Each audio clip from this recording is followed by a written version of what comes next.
Puji nama Tuhan, Bapak Ibu Saudara sekalian, hari ini kita akan kembali belajar dari pelajaran kita. Hari ini kita akan melihat satu tema yang namanya Sabat. Sabat atau rahasia Sabat dalam aksara Ibrani. Saya ingin melihat Sabat dari satu rahasia Sabat atau misteri dari Sabat. Itu ada satu hubungan yang indah yang kita bisa lihat. Jadi Sabat bukan sekedar Sabat saja, tetapi juga ada satu hal yang paling indah. Itulah sebabnya Tuhan mengatakan hormati dan kuduskan hari Sabat. Nah, ayat yang saya baca Keluaran 16 ayat 30. Kembali ini teks Ibraninya, ini transliterasinya, lalu ini terjemahannya. Wais betu ha'am bayom hasbi'i. Ya, ini wais betu, ini yes betu itu dari kata SBT Sabat ya. Ha'am bayom ha sibi'i. Lalu beristirahatlah bangsa itu pada hari yang ketujuh. Lalu beristirahatlah bangsa itu pada hari ketujuh. Apakah artinya Sabat? Di dalam Keluaran ini, kitab Keluaran ini, saudara, Keluaran 16:30 ini, Tuhan memerintahkan umatnya untuk berhenti pada hari yang ketujuh. Berhenti pada hari yang ketujuh. Nah, lalu beristirahatlah bangsa itu. Bangsa itu beristirahat. Kata ini, beristirahat, lalu beristirahat bangsa itu, kata ini ditulis dalam bahasa Ibrani. Nah, wais betu. Wow, yis betu. Ini wa. W ini bisa diterjemahkan dan atau lalu bisa juga. Lalu beristirahatlah bangsa itu. Nah, bangsa itu dari kata ini, surek, huruf U ini. Wais betu berasal dari akar kata sabat. Sabat. Sabat artinya istirahat. Sabat artinya berhenti. Nah, itu yang kita lihat. Dalam Kejadian 2 ayat yang kedua, kita belajar bahwa Allah sendiri berhenti pada hari yang ketujuh. Setelah dia penciptaan pada selama 6 hari, lalu hari yang ketujuh, Alkitab berkata Kejadian 2 ayat 2, Allah berhenti pada hari yang ketujuh. Sabat bukan istirahat karena lelah. Seperti orang-orang yang katakan, Sabat, lalu dia beristirahat. Lalu sesudah selesai istirahat, lalu dia segar lagi. Bukan, Sabat bukan itu, saudara. Istirahat. Sabat ya adalah Sabat. Nah, jadi kalau ada orang mengatakan beristirahat karena lelah, itu salah.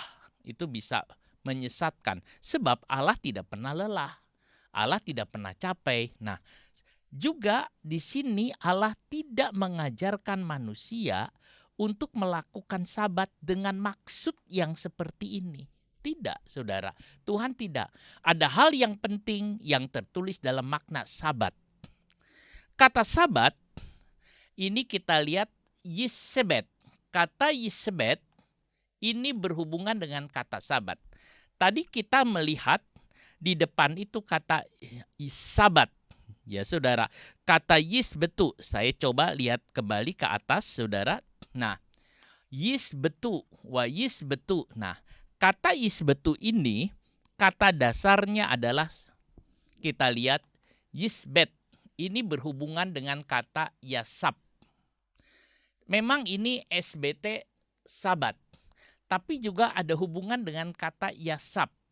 Saya melihatnya bukan ini bet ini tau, tetapi ini dua, saudara, kita lihat ya. Yisab, sab. Nah, kita lihat sab. Nah, ada dua kata yang sama, sab. Berhubungan dengan kata sab atau yasab. Yasab artinya tinggal atau duduk. Jadi Sabat itu artinya diam, berdiam, tinggal duduk. Kata Sabat juga berhubungan dengan kata basbatu. Basabatu berhubungan dengan kata basabatu yang artinya mengikat. Sehingga Sabat itu artinya mengikatkan diri dengan Tuhan. Mengikatkan diri dengan Tuhan. Kalau saudara terikat dengan Tuhan, tentu tidak khawatir akan apapun. Jadi kita lihat Sabat itu mengikatkan diri dengan Tuhan. Jadi kalau orang mengatakan kita hari Sabat, Sabat itu artinya kita diam diri di hadapan Tuhan dan mengikatkan diri dengan Tuhan. Artinya kita ada dalam hubungan intim dengan Tuhan. Kata Sabat itu terdiri dari 3 huruf. Sin, bet dengan tau. Nah, sin, bet dengan tau. Dalam bahasa Ibrani kuno, setiap kata dibangun dari 3 huruf. 3 huruf. Jika huruf pertama dan kedua memiliki huruf yang sama, huruf pertama dan kedua memiliki huruf yang sama dengan kata yang lain, biasanya kedua kata ini memiliki kaitan. Jadi kalau ada kata yang kedua katanya ini dengan sin, dengan bet sama, maka itu memiliki kaitan. Misalnya, huruf pertama dan kedua dari Sabat adalah sin dan bet. Sin dan bet. Maka jika menemukan kata yang huruf pertama dan keduanya sin dan bet, maka ada hubungan dengan Sabat atau perhentian. Nah, kita akan lihat kata-kata ini. Di dalam bahasa Ibrani ada 12 kata yang memiliki huruf pertama dan kedua sama dengan kata Sabat. Sama dengan kata Sabat. Nah, kita lihat Saba, SB ya. Pokoknya ini ada sin, ada bet, sin, ada bet, sin, ada bet. Ini harus ada titik sini ya. Sin, bet, ini ada semua. Semua ada ya. Sin dengan bet semua. Jadi kita lihat Saba, Sabab, Sabah. Sabak ini pakai ket, Sabat ini pakai tau. Kalau Sabat ini pakai tau, ini pakai tet. Ya, Sabat. Ini pakai tau, ini pakai tet. Lalu Sabak. Ya, ini Sabak ini beda dengan ini hurufnya terakhir. Sabah, Sabak. Lalu ini Sabal, Sabam, Saban, Sabah. Ini Sabah juga. Ini ada Sabab, Sabah, tapi ini beda huruf. Kita lihat Sabah, Sabat, pakai S, Sade, lalu Sabar. Jadi, saudara, dalam bahasa Ibrani ada 12 kata, yaitu Sabah, Sabab, Sabah, Sabak, Sabat, Sabak, ini sober, Sabal. Ini kita harus ini harus saya tambahin kamet ya, ini harus dihilangkan. Jadi sabar ini juga patak ya. Jadi konsonannya ini yang harus diganti, tapi tidak apa-apa saudara, ini perlu diganti saja. Lalu sabam, saban, sabak, sabak, sabak, sabar. Nah, ini yang kita lihat.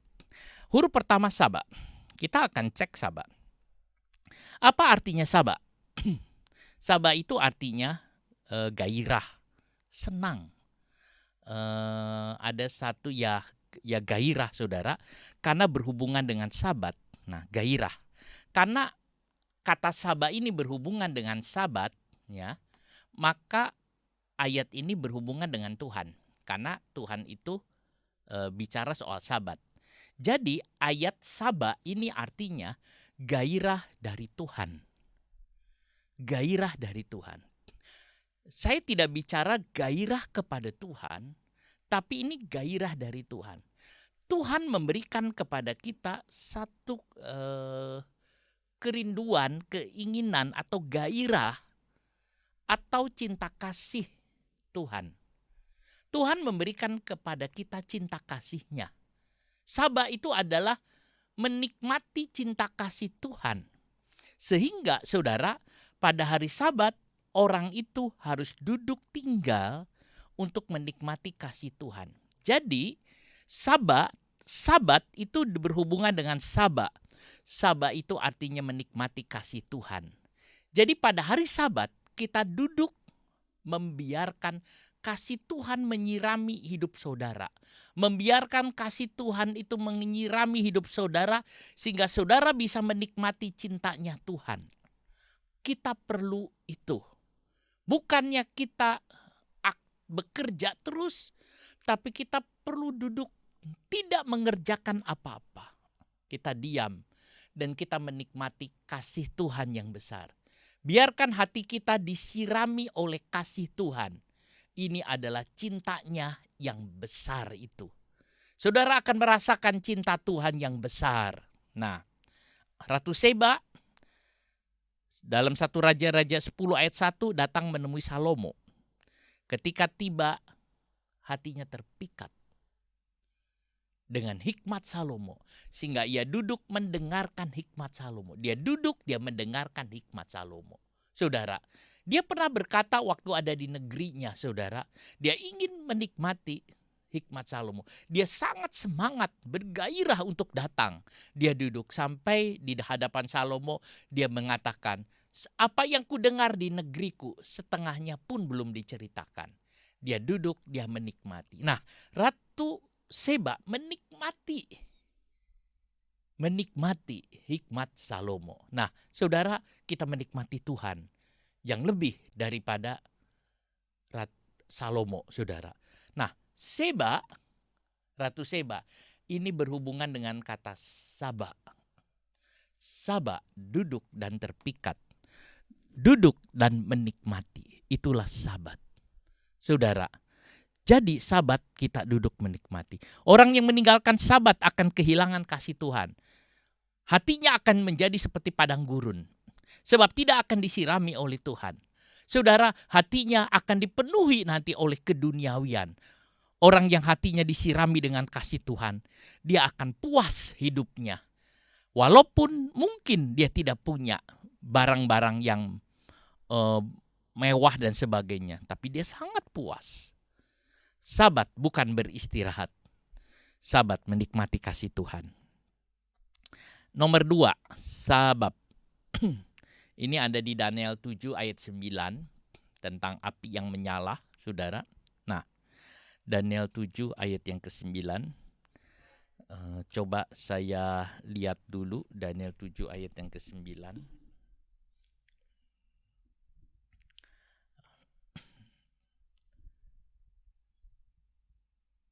Bisa dibaca coba.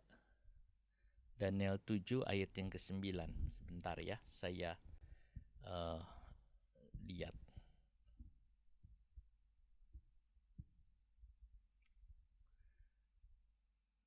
Sementara aku terus melihat tahta-tahta diletakkan, lalu duduklah yang lanjut usianya. Pakaiannya putih seperti salju dan rambutnya bersih seperti bulu domba. Kursinya dari nyala api dengan roda-rodanya dari api yang berkobar-kobar. Di sini ada kata nyala api. Itu yang mengandung kata sabab. Nah, sabab artinya menyala, api yang menyala. Setelah menikmati kasih Allah, cinta kita kepada Allah jadi menyala. Saudara, kita ini bisa mencintai Tuhan karena Tuhan lebih dulu mencintai kita. Di kata yang pertama, saudara, kita lihat itu Allah mencintai kita. Oke. Allah menyirami kita dengan kasih-Nya yang besar. Terus sekarang dari hati kita muncul cinta kasih. Saudara, karena apa? Karena memang kita bisa mengasihi Tuhan karena Tuhan lebih dulu mengasihi kita. Di dalam Sabat, kasih Allah dinyatakan di dalam kita. Lalu cinta kita kepada Tuhan menyala. Jadi ada kehangatan cinta Tuhan. Orang yang tidak melakukan Sabat tidak mungkin dia akan mengasihi Tuhan. Kalau ada orang mengatakan saya mencintai Tuhan, tetapi dia tidak pernah duduk diam di kaki Tuhan, menikmati Tuhan, menikmati hadirat Tuhan, saya yakin dia tidak mencintai Tuhan. Sebab kita bisa mencintai Tuhan karena dia lebih dulu mencintai kita. Jika api cinta kita kepada Tuhan sudah menyala, maka segala karunia, segala pemberian Tuhan akan hidup dan bekerja di dalam kita. Semua akan nyala. Semua akan dinyatakan, saudara. Segala kebenaran Allah akan dinyatakan. Bahkan firman Allah, saudara, akan menjadi hidup dalam diri saudara.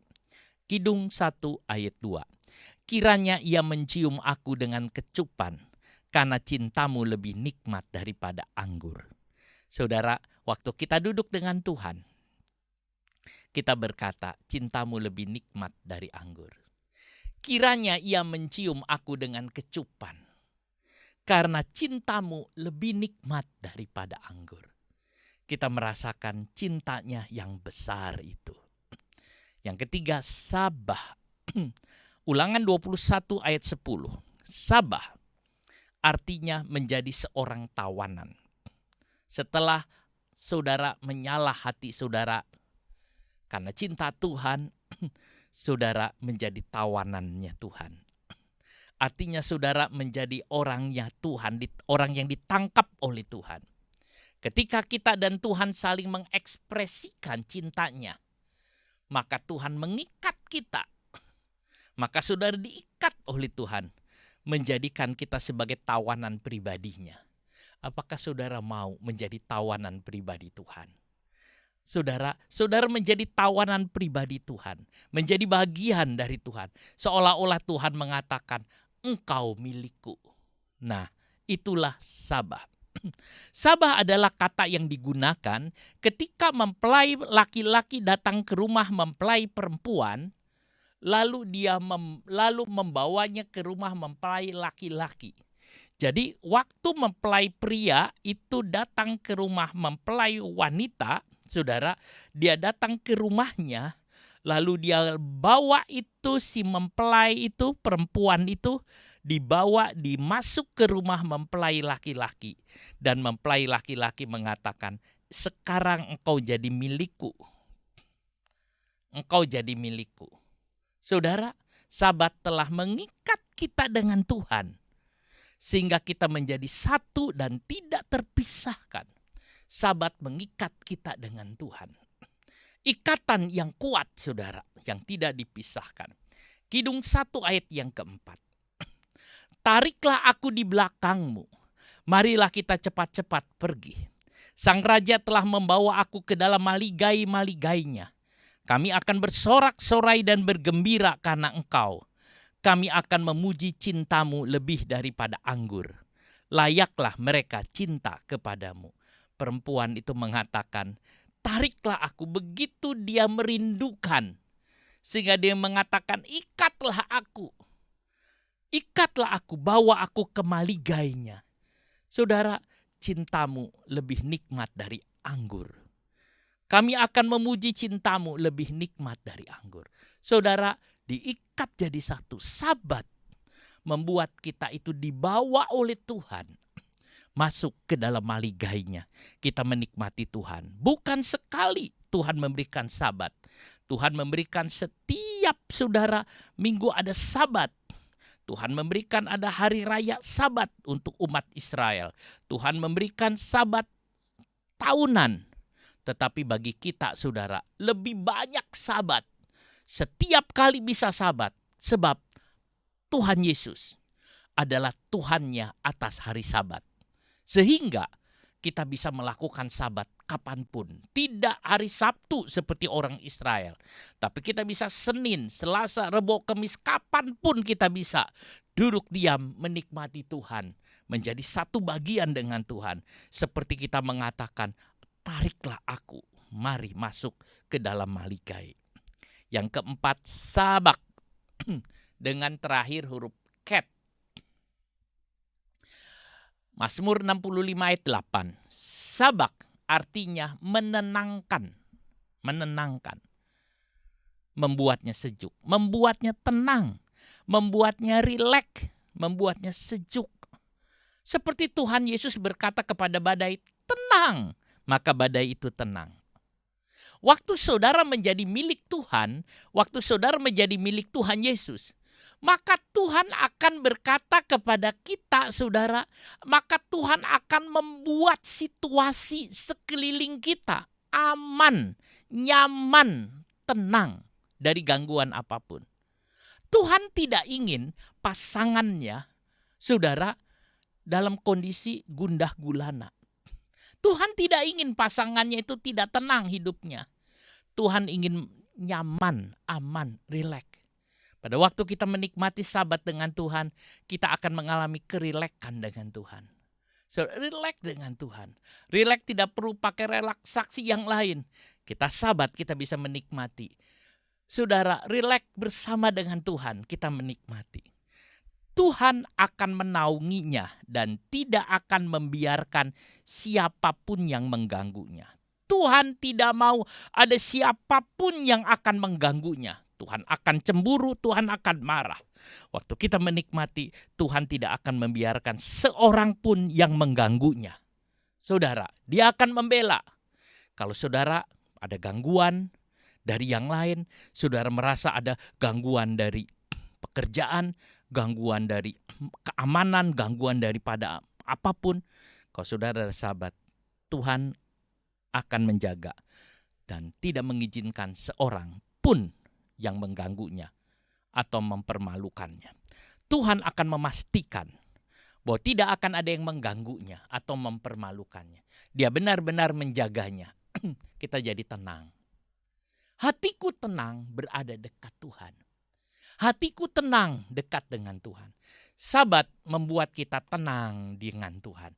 Tidak peduli badai menghantam, tetap tenang.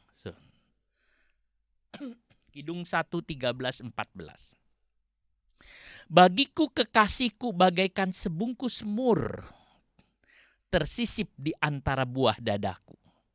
Bagiku kekasihku setangkai bunga pacar di kebun-kebun anggur NJD. Saudara, tersisip di antara buah dadaku. Kalau tersisip di sana itu tenang, aman. Saudara, kalau seorang anak kecil, bayi, menyusui, dia menyusui saudara, dia merasa tenang, aman, dekat dada sang ibu. Saudaraku, demikian juga Tuhan menaruh kita dekat dengannya, saudara. Itu namanya tenang, ketenangan yang dari Tuhan.